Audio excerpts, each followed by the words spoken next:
And we have our second guest. He is the play-by-play and voice of the Dallas Cowboys and the Phoenix Suns, Mr. Kevin Ray. What's going on, Kevin?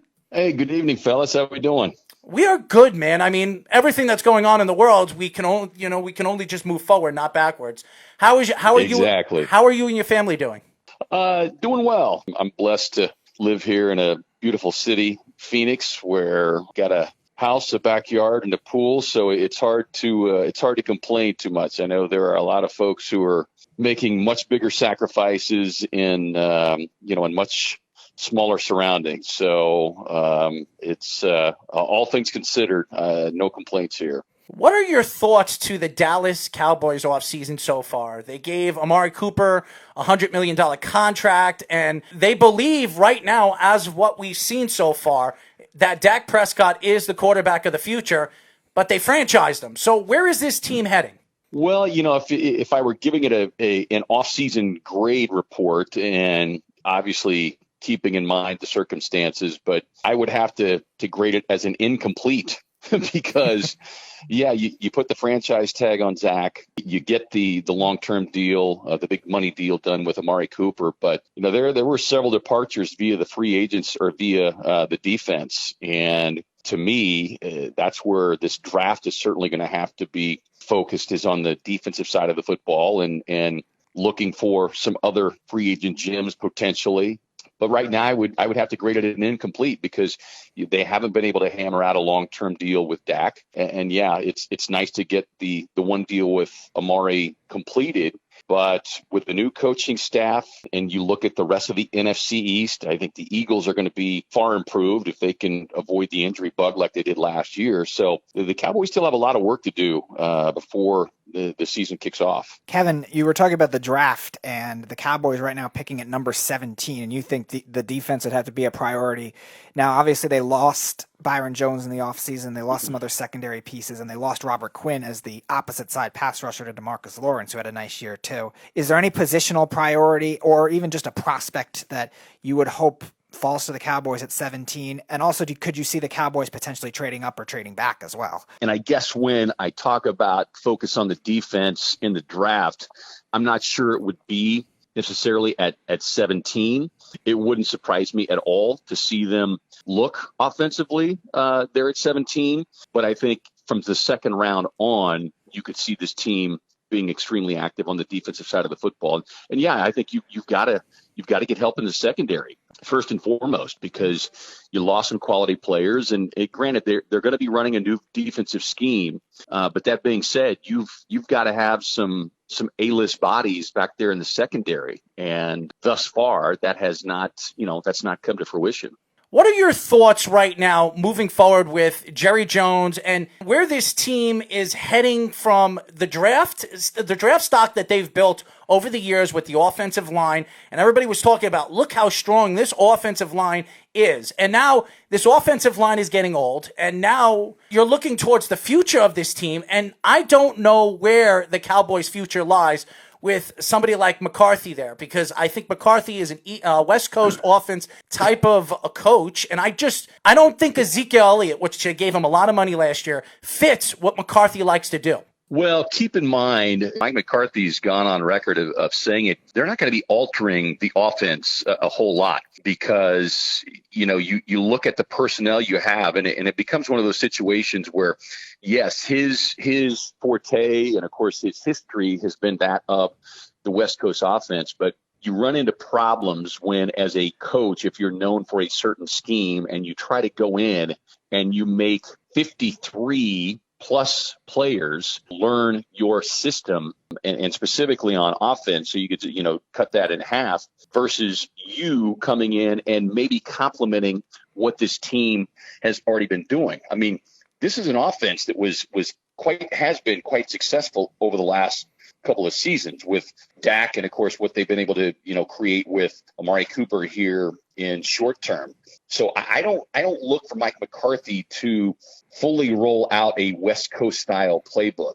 What I think you'll see him do is adapt some of those plays, but he's going to come in and I think he's going to work hand in glove with the personnel that they've got and try and craft and create something that is comfortable with the pieces that they, currently have versus trying to force feed. And that becomes, it becomes all the more paramount now under the circumstances when you're talking about doing virtual OTAs.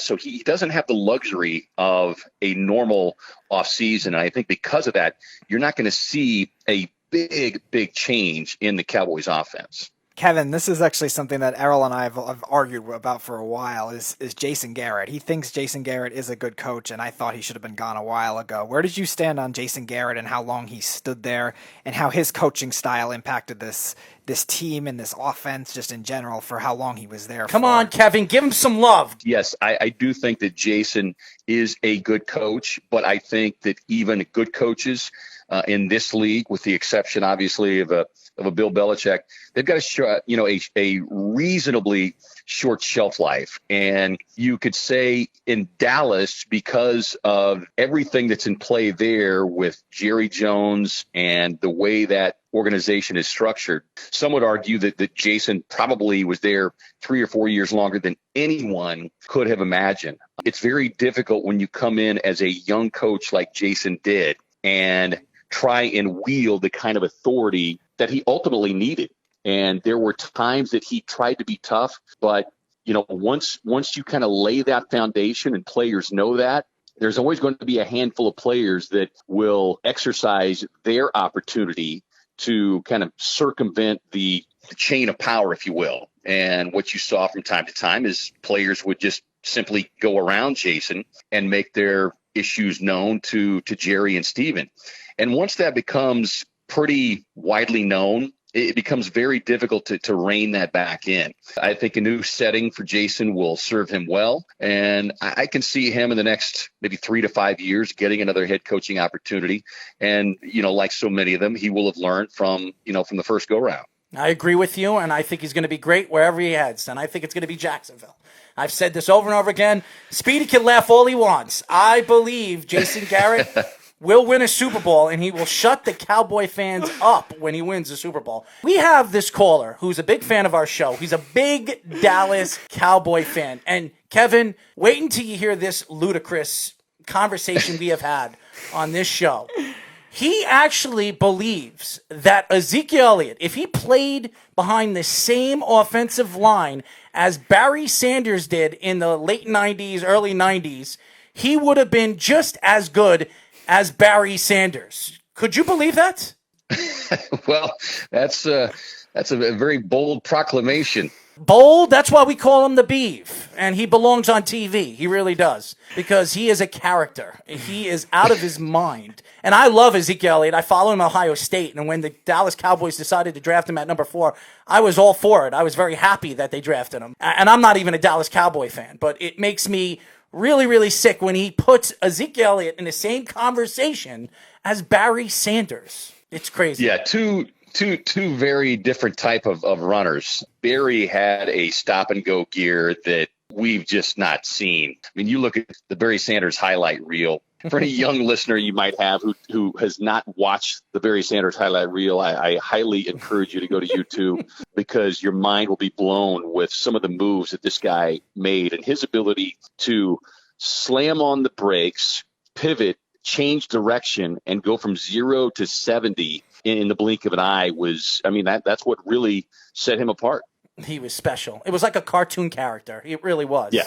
Barry Sanders was a video game. You can watch him, you say, you'll never see a move like that again on a football field. Barry Sanders was the first running back that actually jumped over a player when he was running through the open of the middle of, or trying to find a lane or something like that. So Barry Sanders was special. Kevin, let's go to the Suns now. Errol and I have been talking a lot about these rumors about Karl-Anthony Towns potentially wanting to leave the Timberwolves. And Towns also did mention that he wanted to play with Devin Booker. They were obviously teammates at Kentucky. Booker wasn't a big college guy at Kentucky. He came off the bench, but obviously he's become a great NBA player. Do you think the Suns, with the young talent that they have, should and could possibly pursue somebody like Towns if that's where he would want to go?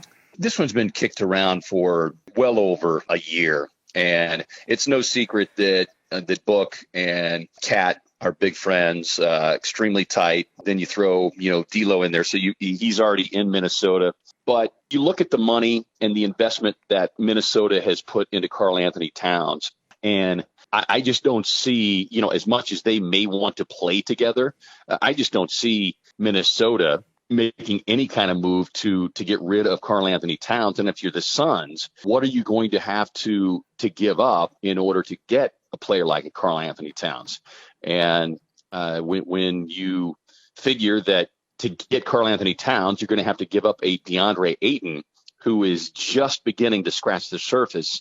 I know it makes for great social media banter and radio and podcast banter, but I just don't see it happening. It's one of those things that's kind of fun to talk about and think about, but I don't see either organization pulling the trigger on a deal like that. Now, might we see that in a couple of years? Maybe, but these are two teams with what they feel are some good core pieces of players to build around, with Cat and D'Lo now being in Minnesota.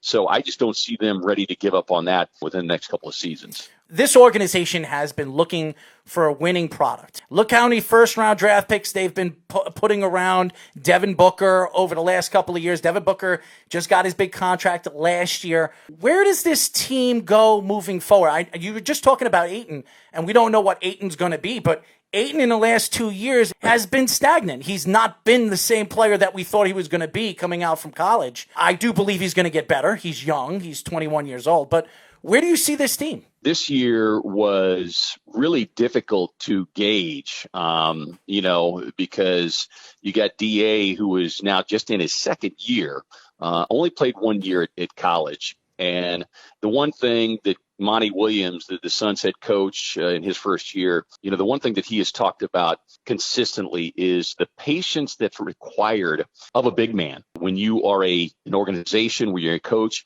when you're a fan base, you have to be more patient with a big man than you are anybody else on the floor, a guard, a wing, and for a variety of reasons. And he's got great experience at this because he coached, AD, Anthony Davis, when he first came in with New Orleans. And, so you can look at DeAndre Ayton's numbers this year in year two. And keep in mind, he missed 25 games of the suspension and then several other games due to a variety of injuries, a couple of ankle injuries. So he missed 30-plus games this year, and he had some incredibly impactful stretches. So DeAndre has nowhere to go but up. He made some great strides this season. They've got Kelly Oubre, who they've signed, to a deal, and Kelly's got another season on his contract with Booker. They like some of the young pieces that they have around Book. And it's unfortunate because only 3.5 games this season did the Suns have their entire complement of the roster. So injuries really, between injuries and the Ayton suspension, really set this team back and made it hard to really gauge, what they were capable of. You can look at those first couple of games, how well they played, and the few games that they did have close to their full complement of the roster, and you can see why this team has some significant upside. Kevin, last question for me. It's actually focused on you and your broadcasting career. Do you have any particular game or call or a moment that you broadcasted, whether it's with the Suns, whether it's with the Cowboys, whether it's even further back, that was the most memorable to you? Probably with the Cowboys, because unfortunately with the Suns, we have had a playoff drought, so I've not had the opportunity to call any playoff games for the Suns. But, when you talk about the Cowboys, you got to go back to that Cowboys-Packers game with the catch, and that's indeed what it was, a catch by Dez Bryant that should have sent the Cowboys, to the NFC Championship game, and I felt like could have and should have gotten themselves to the Super Bowl. So you think they could have gone into Seattle and win? Yeah. I mean, I when you look at what they had already done to Seattle that season, and that is one that was thrilling to be a part of. It was just unfortunate to see the outcome determined the way it was. Kevin, I want you to give a shout out to the Beeve, because the Beeve's probably a huge fan of yours, and for some reason, he's been sick. I think he has just had the COVID-19 test. I don't know if he has it, but he's sick in bed right now. And I believe he would love a shout out from you. So could you give him a shout out? Here's a shout out and some sunshine for the Beeve from AZ to NYC. Get well, my friend, and hopefully we'll have some big Cowboy games to look forward to in the very near future.